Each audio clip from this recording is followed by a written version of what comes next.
Mom, I'm sorry.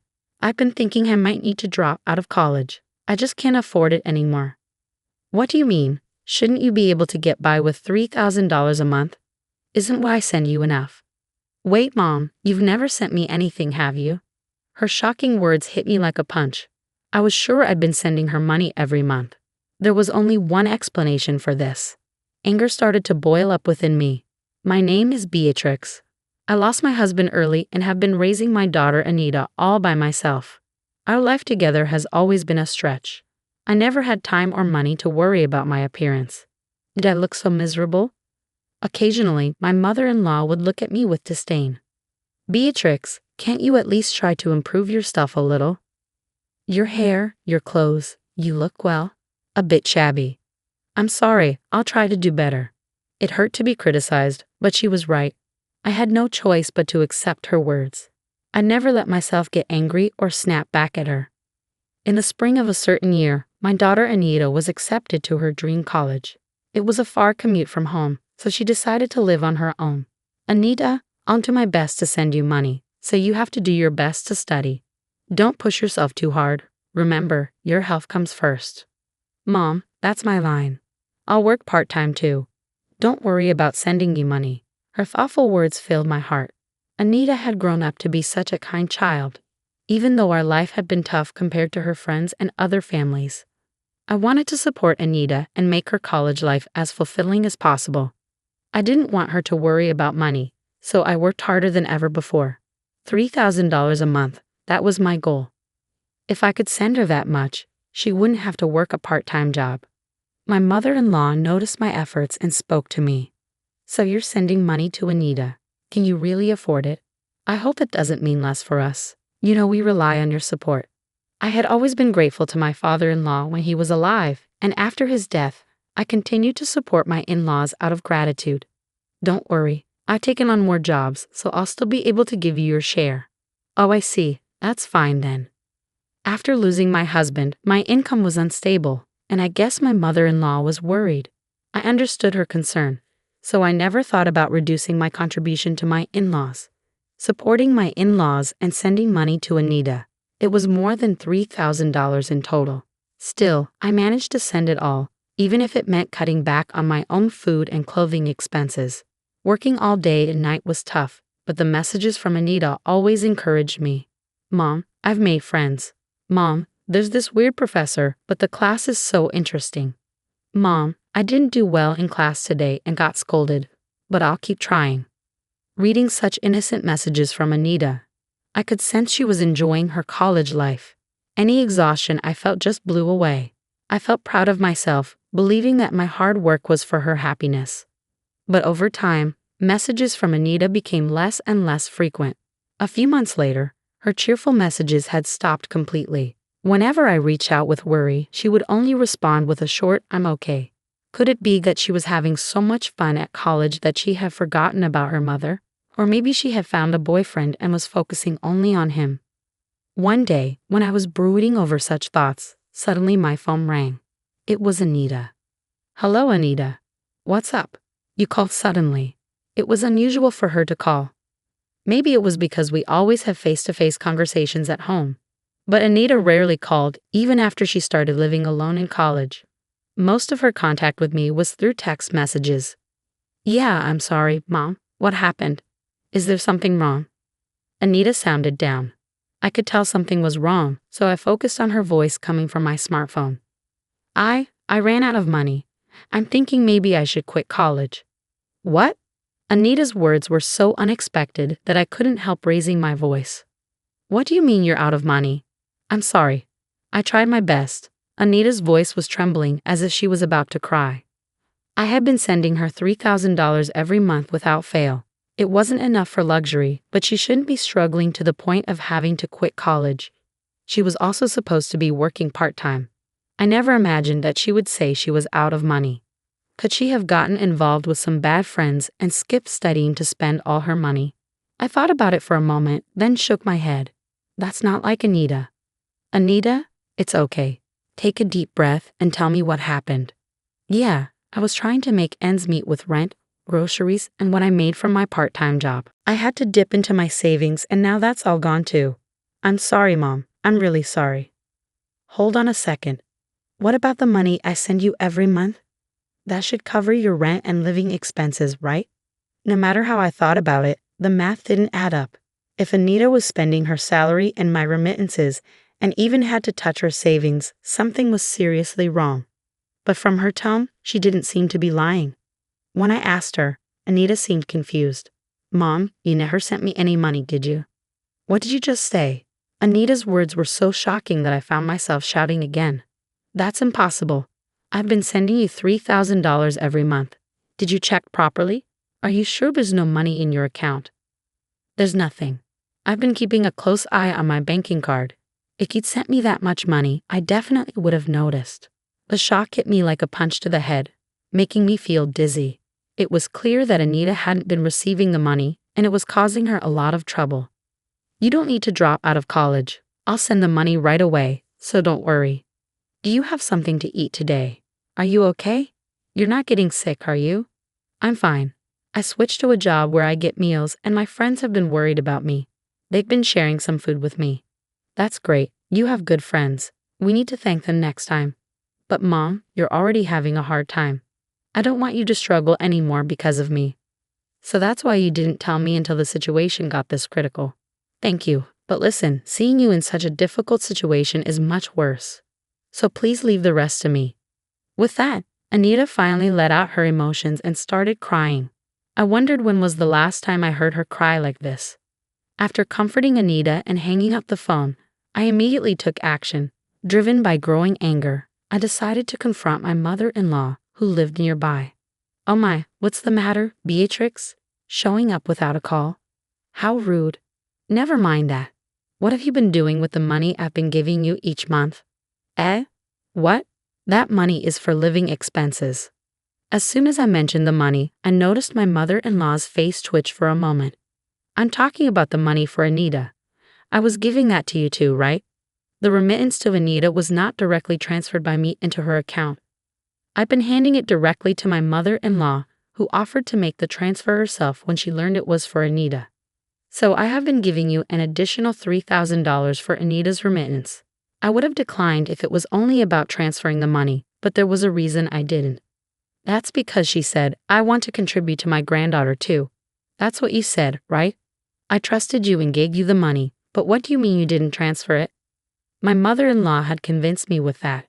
Even though she was getting money from me, I thought it was her kindness toward Anita and trusted her. What are you talking about? I've been transferring money to Anita's account every month. Yes, I have. Please stop lying so blatantly. Anita has told me that she never received any transfers. Oh my, for her to lie like that, what kind of child is she? Beatrix, maybe it's your parenting that's the problem. Excuse me? Hearing my own daughter being called a liar made me feel a rush of blood to my head. But if I lost my temper and forgot myself here, it would play right into her hands. I told myself to calm down, took a deep breath, and spoke again. Anita doesn't lie. If you insist on this, show me the bank statements where you made the transfers. I threw those away a long time ago. Listen, by checking Anita's account history, it's easy to see whether you really transferred the money or not. Even after knowing this, are you still going to call Anita a liar? Anyone could think of this, but when I said this, my mother-in-law seemed at a loss for words. She huffed again, muttering stubbornly under her breath. So persistent. I took a deep breath and said, if you insist that you transferred the money, we should let the police investigate. What? The police? The mention of the police made her previously defiant face turn pale. The police? Isn't that a bit dramatic? It's not. This is about money. You said you transferred it, but it didn't show up. That sounds like a crime to me. We need to get it properly investigated. I don't think we need to go that far. Well, then I'll contact them now. No, stop. I was wrong. As I pretended to call the police, she lunged to snatch the phone from my hands. She missed and stumbled, then fell down and started crying. I never expected the mere mention of the police to have such an effect. In reality, I wasn't sure if the police would do anything in a situation like this where it was obvious that a family member was involved. But the word police itself seemed to weigh heavily on her. Despite her sobbing, I felt nothing. Anita, who had tried so hard not to cry, was the one who had suffered. According to her subsequent confession, she had always loved shopping. She probably had a shopping addiction, although she didn't seem to realize it. She told me tearfully about how her husband had once cut up her credit cards and how difficult it was for her. As far as I can tell, it was entirely her own doing, but she didn't seem to understand that. I suspected something was off. My mother-in-law kept getting the same amount of money even after he passed away, but I started getting requests for money earlier than expected. That never happened when he was around because he never gave me any money. When I went grocery shopping, he would check all the receipts and I had to return every cent of the change. Can you believe that? It was awful. I felt so pitiful. I couldn't begin to understand what she thought was pitiful and didn't bother trying. In other words, when her husband was alive, he managed the household finances and kept her from having any extra money. When he was gone, I finally had some money. I started buying things I couldn't afford before, and well, I fell a little short. Then you mentioned sending money to Anita. So you took Anita's money. Do you realize that's theft? Theft? That sounds so awful. I was just borrowing it. Borrowing it with no intention of returning it? Anita suffered because of your selfishness. She's young. She can handle it. Caught off guard by her incomprehensible retort, I was at a loss for words. I've been deprived for so long. I couldn't buy anything I wanted, couldn't even go out to eat or travel. I had such a hard life. Young people can work and play as much as they want, so why shouldn't I take some money? I stood there speechless, staring at my mother-in-law as she cried and screamed. All I could think was that I had trusted this person. My father-in-law had done me many favors, but now that I think about it, I can't recall my mother-in-law ever being kind to me. However, when Anita was still a little girl, my mother-in-law did buy her various things, so I thought she was expressing affection for Anita in her own way, and I was relieved. Looking back, I suspect all that shopping was just to satisfy her own desires. I failed to see that and caused Anita unnecessary suffering. Such a gentle child. I can never regret it enough. Mother-in-law, no, Evelyn. I intentionally called her by her first name. I didn't want to think of her as my mother, even if it was just in-law. I cannot forgive you. After that, I sought free legal advice and did everything I could to recover the money, but you can't take from a person who has nothing. However, I had a trump card. Before my father-in-law passed away, he left me a will giving me the rights to his property. At that time, I wondered why he left it to me, but now I guess he might have been worried about his wife's reckless behavior. Naturally, my mother-in-law demanded that I renounce the inheritance, but I firmly refused. I want to praise my past self for standing firm despite being severely criticized as a greedy daughter-in-law. No matter what they say, I felt that I couldn't disregard my father-in-law's feelings. I didn't know the reason or the circumstances, but maybe I felt something. So technically, the house and the land are mine, and my mother-in-law is just living there rent-free. I decided to sell the house. That meant the parasitic mother-in-law living there was in the way, so I contacted her parents. This contact information was secretly given to me by my father-in-law, just in case. I really admire his foresight. That's why it's such a shame he didn't have a good eye for women. I knew that my mother-in-law had always hated her own family, but the reason became clear when I contacted them. They were a traditional farming family with strong tendencies toward male chauvinism. A stranger like me called, and they listened with a suspicious attitude, but they gladly agreed to take in my mother-in-law. It seemed like they wanted free labor. The conversation progressed quickly, and one day, out of the blue, her family came to pick her up, an event that my mother-in-law couldn't have predicted. I'll never forget the color draining from her face when I took her brother, who came to pick her up, to her house. Now, my mother-in-law is doing tough farm work under strict supervision. She can't even go shopping at the supermarket, let alone squander money, and she seems to be living a life without touching money at all. Due to the stress, she seems to have aged quickly and is working every day as a wrinkled, frail, ghost-like figure with white hair. Looking at the recent bank statement of the money I just transferred to Anita, I smiled, thinking that if I saw her at night, I might scream. The house sold easily. It wasn't in a particularly good location, but once I decided I was okay with selling it for a low price, a buyer came forward immediately. The amount was enough to recoup the money wasted by my mother-in-law. I use that money without hesitation for my living expenses, and I send Anita the money I earn from working. It's all money, but somehow the money I got from selling the house feels tainted, and I didn't like that. I've transferred this month's money just now. With that thought, I quickly texted Anita. Even if I hadn't transferred the money, as long as I had communicated that I had sent it to Anita, she wouldn't have discovered the mistake so late. I regret now for neglecting such simple communication due to my busy schedule. The reply came swiftly. Got it. The message, full of Anita's usual energy, was accompanied by a string of cute emojis. She checked so quickly.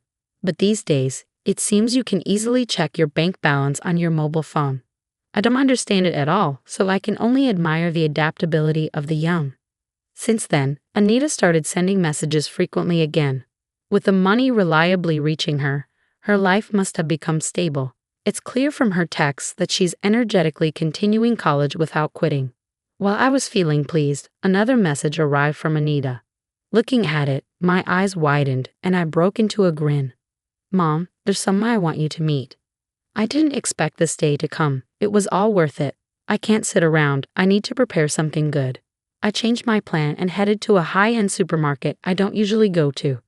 Since I no longer have to send money to my mother-in-law, there's a bit more wiggle room in my life.